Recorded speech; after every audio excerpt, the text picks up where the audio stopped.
Eu fico analisando alguns grandes homens do passado, eu estou falando de fé e razão, e eu quero falar quando a imaginação também encontrou a fé, quando a criatividade encontrou a fé. Eu falei já do C.S. Lewis, que ele era um ateu brilhante, racional, literário, crítico, professor, um historiador. Ele via o cristianismo como um mito bonito, mas apenas como um mito.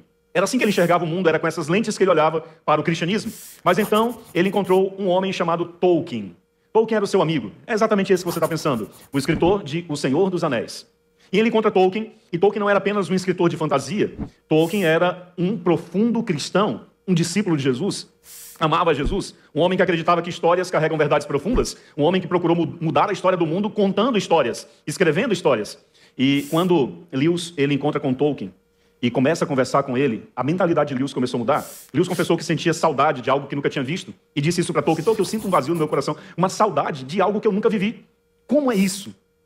Você já sentiu saudades do céu ao ouvir falar sobre o céu? Você sente vontade de estar lá, mas você não faz a mínima ideia de como seja. Saudades de um tempo que você não viveu, de um lugar que você nunca foi.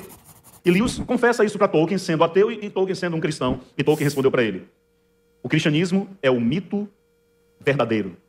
O cristianismo é a verdade. Lewis dizia, o cristianismo é um mito, só que é apenas um mito. E Tolkien disse para ele, é um mito, só que é um mito verdadeiro. Aconteceu. O verbo se fez carne, habitou entre nós. Um mito que aconteceu na história, explica Tolkien. Um Deus que se fez homem, um logos que se fez carne. Um criador que entrou na criação, interagiu com a sua criação e que deu a vida pela criação.